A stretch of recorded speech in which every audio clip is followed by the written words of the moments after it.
Mahabharata continue. Duryodhana did not like hearing that they might be afraid. I am not afraid even of the gods or asuras united. O you long arms, I tell you this truly, how much less afraid I am when I have you as my commander and Dronacharya by my side. O best of men, with you fighting for me, I think kingship of the gods would not be hard to attain. Duryodhana paused reflectively. Surely his army was invincible, especially under Bhishma and Dronacharya's leadership, but the Pandavas had so far proved difficult to overpower even without the support of an army. Now they had amassed 7 divisions of warriors ready for war, and the brothers, protected by the wily Krishna, would fight filled with rage. He made sure that the Kaurava looked inquisitively at Bhishma. I desire to hear from you about the strengths and weakness of the enemy and also of ourselves. Please tell me everything you know. Sitting before a large number of warriors in Duryodhana's tent, Bhishma said, O king, listen as I describe who are the Rathas, Maharathas and Athirathas in your army. There are thousands of Rathas on your side, each capable of contending with 1,000 warriors at once. There are also numerous Maharathas who can stand against 10,000, and many Atirathas who can face an almost unlimited number of opponents. You, O son of Gandhari, are an Atiratha, and your brothers are all Maharathas. All of you are skillful elephant and chariot drivers and expert with weapons. You will slay Pandava forces in large numbers. Bhishma then described the strength of every principal warriors on the Kaurava's side. He described Kartavarma, Salya, Kripacharya, Dronacharya, Aswathama and Bahalika as Atirathas. When he came to Karna, usually considered an Atiratha and upon whom Duryodhana pinned his hopes, Bhishma said, because of Parshurama's curse and the loss of his celestial arm, he is no longer powerful, although he brags of his prowess, and you have elevated him to a higher station than he deserves. He is of little consequence. In battle, he becomes confounded and is too soft on the enemy. In my opinion, he is only half a Ratha. When he comes before Arjuna, he will not escape with his life. Drona agreed. It is so. What you say is never false. Karna started up from his seat, his eyes angry. O grandfather, you are even given to piercing me.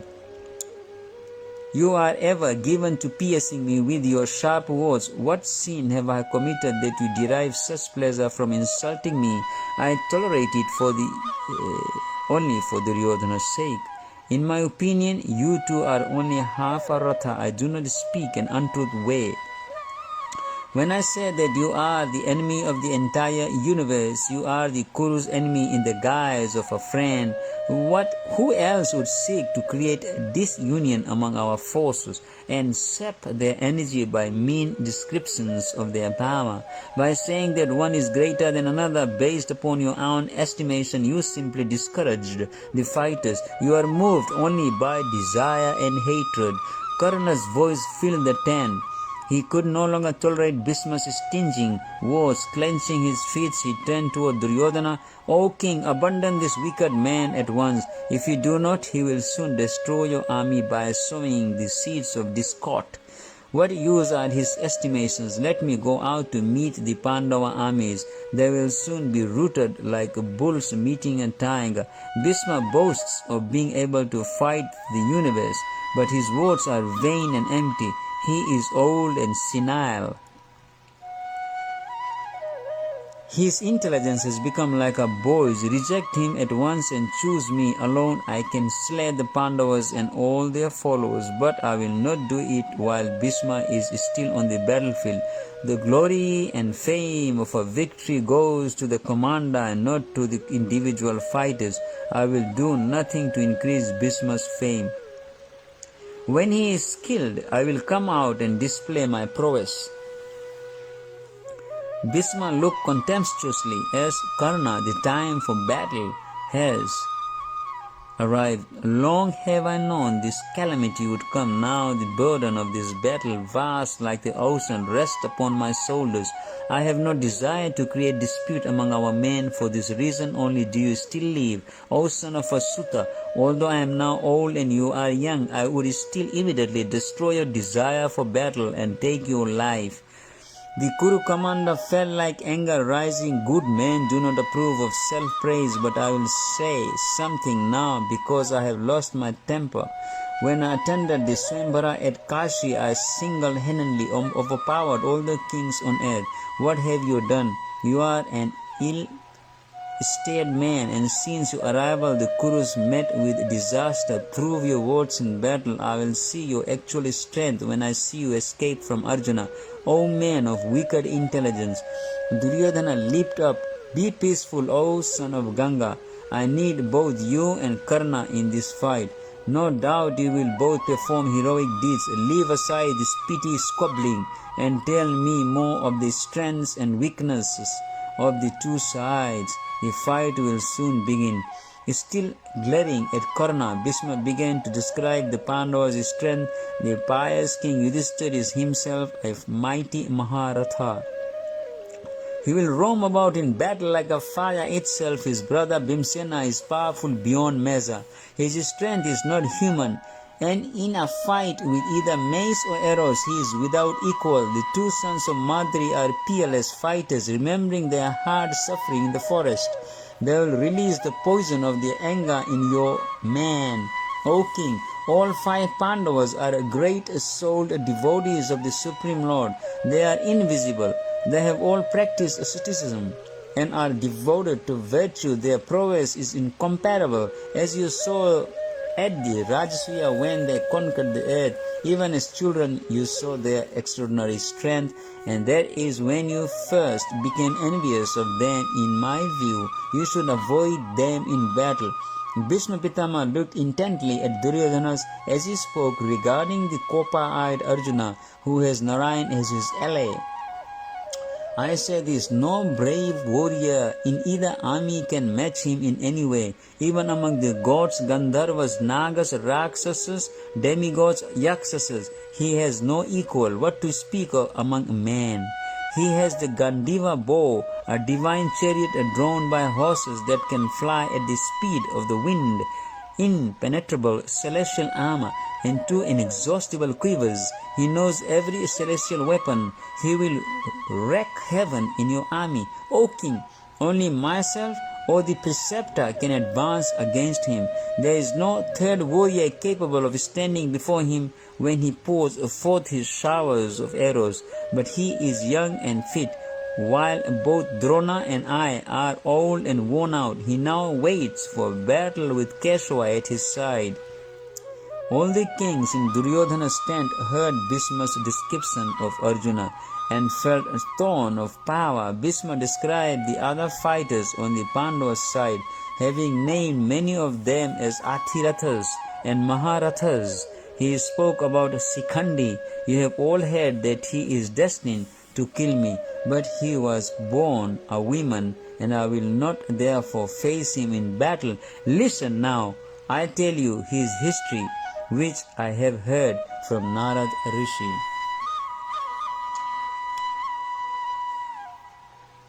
As you know, I long ago accepted a vow, neither to occupy the throne nor to have children who could lay claim to it. My father, Santanu, then married the beautiful Satyavati and had 2 sons, Chitrangada and Vichitravirya. He died before his sons were grown, and I was left as the protector. Chitrangada was killed in a battle with the Gandharva king, and Vichitravirya was left sole heir to the throne. As he came of age, I thought it time to find him a wife. I heard that the king of Kashi had arranged a Swayamvara for 3 daughters, Amba, Ambika and Ambalika. I decided to ride into Kashi on my chariot, prepared for battle. Kings and princes and had assembled at the Swambara from all over the world, all hoping one of the girls would choose to marry them. Upon seeing this, I remembered that the wise approve of many kinds of marriage, but for Kshatriya the best is when the bride is snatched from an assembly of warriors.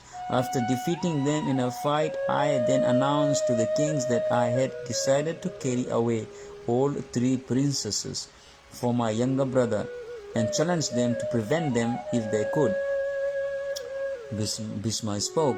Then I took all 3 maidens onto my chariot and sped away. Ran away. The kings, who were at first surprised and furious, they pulled on their armor and mounted their chariots. Soon hundreds of them were in pursuit. Thousands of arrows showered down upon my chariot, but I dexterously avoided them all.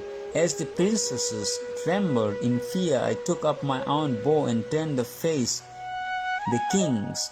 I countered the shower of their shafts with my own. At the same time, I pierced every one of my antagonists. So swiftly did I shoot my arrows that my foes were completely confounded and couldn't only applaud my prowess. Some were killed, and others had their weapons smashed and the armor torn off. They retreated and fled in various directions out of fear. Shalva, however, continued to chase me. He was determined to win the hand of one of the maidens, and he rushed after me shouting, "Stay, stay!" Provoked, I faced him. A furious but short-lived battle ensued. I soon overpowered Shalva and destroyed his chariot. Although I decided not to kill him, I then returned to Hastinapur with the 3 maidens. When I arrived in Hastinapura, the eldest princess, Amba, approached me and said I had already chosen Shalva as my husband. He too accepted me in his heart, and my father agreed to the match. I would have chosen him in the Swambara, but you kidnapped me and I did not have the opportunity. O Noah of Vetu, tell me what I should now do. I asked her to wait while I discussed the matter with the Brahmins. It was concluded that Amba should be allowed to go to Shalva's city and offer herself to him. We gave her an escort of priests and maidservants and sent her to Shalva.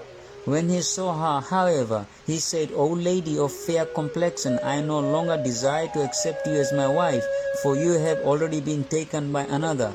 You were led away cheerfully by Bhishma before all the other kings. How can I, who must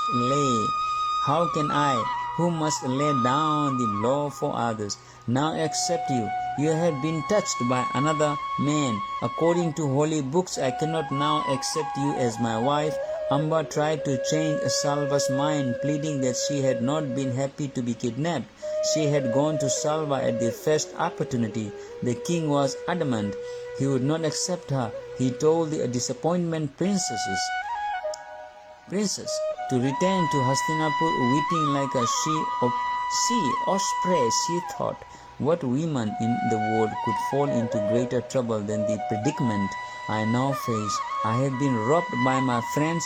Shalva has wronged me. Neither can I now return to Hastinapur, neither can I go home in such shame and rejected by everyone. Reflecting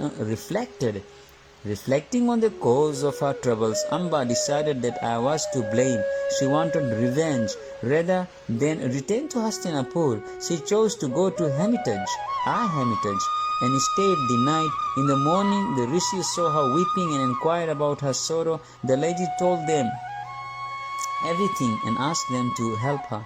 But the rishis replied, "We have renounced all worldly action. What can we possibly do to help your cause?" Amba asked that they allow her to remain with them and to engage in asceticism.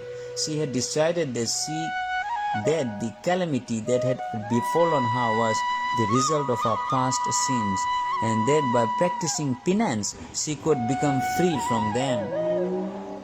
The rishis consulted among themselves. Some thought should have accepted her, while others proposed that I should marry her. Eventually, they decided that she should return to her father, for women must always be under the shelter of her husband, son, or father. But Amba refused to go. She said she would never return to her father's city and suffer disgrace. While the rishis thus sat pondering about what to do, the royal sage Hotravahana arrived at the hermitage.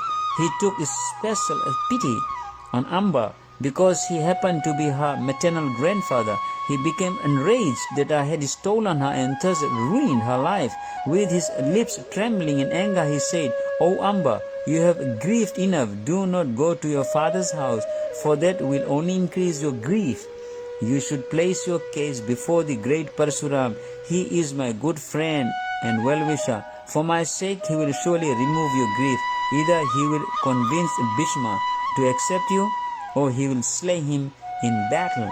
Only this sage is powerful enough to do either." It is so happened that Parshurama's due arrived at the hermitage. The next day he arrived early in the morning, clad in black deer skins, and surrounded by his disciples with an axe over his shoulder and a bow on his hand. He was a frightening sight. Long matted locks hung down to his shoulders as his eyes blazed like a fire. After he had been properly received and worshipped by the other sages, he sat down with Hotravahana and was told of Amba's plight. He called for her and said, "You are as dear to me as you are to the Hotravahana. Tell me what I should to do for you. If you like, I can order Bhishma to accept you. If he will not, then I will consume him and all his ministers in battle. Oh, if you prefer, I will order Shalva. Tell me your decision, O princess." Amba replied, "It seems that Bhishma Pitama is the cause of my present calamity. I think you should slay him. I have become so vengeful that I now wish only to bring about his death. O great sage, kill this covetous and mean-spirited man for my sake." Parshuram was reluctant to take up arms against me and said, "I will only use my weapons if the Brahmins request it. This is my vow. I can, however, make either Bhishma Pitama or Shalva accepted my order. Therefore, select one of them as your husband, fair maiden, and I will do the rest." Amba had already concluded that all she wanted was for me to die. She asked Parshuram again and again to challenge me to a fight. At that time, another rishi, Akritavana, feeling compassion for Amba, also requested him to fight. Because a Brahmin requested him, Parshuram finally said, "All right, I will go to the Bhishma to seek a solution for peaceful means. If he will not accept my words, then I will certainly slay him." The following day he made his way to Hastinapur with Amba. I worshipped him with all respect, and then he said with anger in his voice, "O Bhishma, in what consciousness did you kidnap Amba? Although you took her by force, you then sent her away. You have robbed her of her virtue, for no other man will now accept her. Therefore you should accept her either for your brother or for yourself." I replied, I cannot by any means take back this maiden, for she has given her heart to another. It is always wrong for a virtuous man to accept such a woman. I cannot renounce my duty out of fear. Fear or greed, attachment or pity. This is my vow, O Rama. The sage blazed, "If you do not act according to my instructions, then I shall slay you and all your ministers." He said this repeatedly, and I tried in many ways to calm him with gentle words, realizing that he was bent upon fighting. I asked, "Why do you wish to fight with me, O best of your race? In my childhood I was your pupil, and you taught me the military arts." Parshuram replied, "Although I am your preceptor, you have not obeyed my command. There is only one way to gratify me. Either you accept this maiden and perpetuate your race, or prepare yourselves for death." But my Guru's words found no place in my heart. I replied, O Lord, what you are commanding me to do, I cannot do. What is the use of laboring for it? What foolish man would accept into his house a woman sighing for another? Furthermore, I have made a solemn vow never to get married, Bhishma said. I will see no virtue in your order. The god Vayu has stated that a preceptor may be abundant if he is vain, has swerved from the right path, or does not know his proper duties. I see no sin in fighting with you on this occasion. Rather than accepting your order, you are asking me to engage in an unrighteous act only for your profit. Witness now the strength of my arms and my superhuman prowess.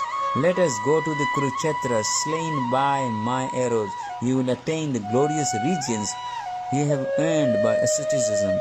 You whose only wealth is devotion. By then I was myself infuriated. I added, you boast that you have conquered the entire Kshatriya race, but today I will prove that boast false. When you defeated the Kshatriyas, I had not yet been born, nor anyone like me. You consumed the straw. He will end your boasts, and your desire for battle has now been born.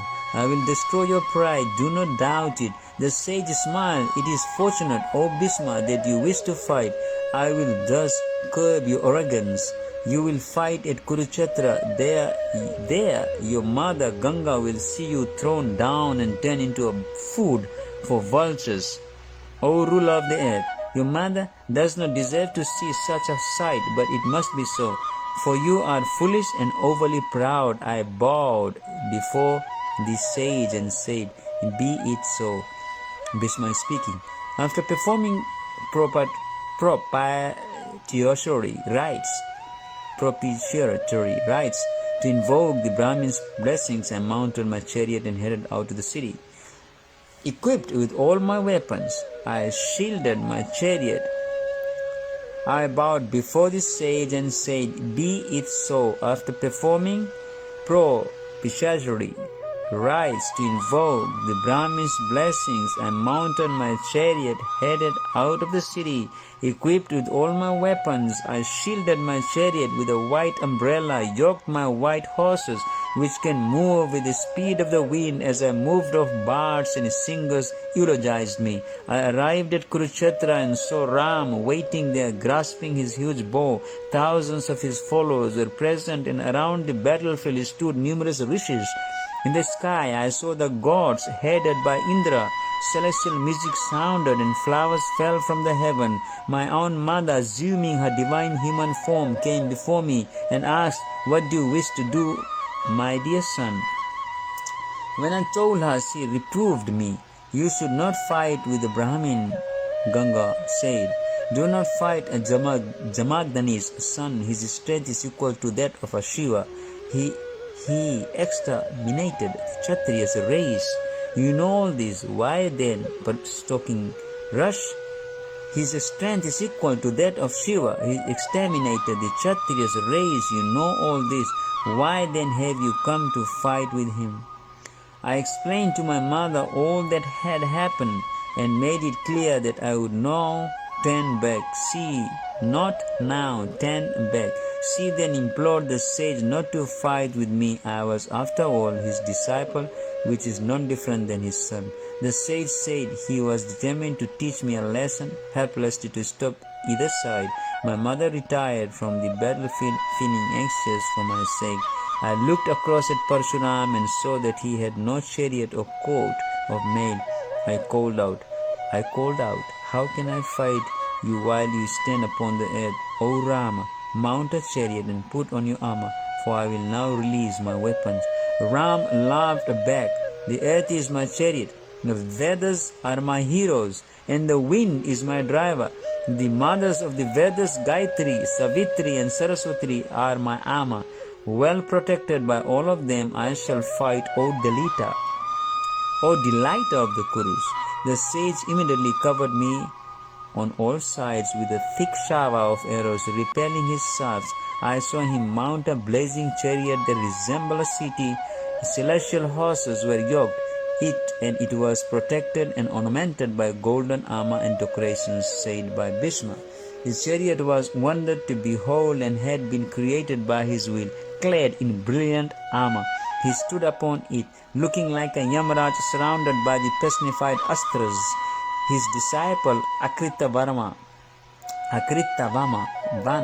who had requested him to fight, had become his charioteer, and he dexterously wheeled the chariot about as Ram now called out, "Come, come."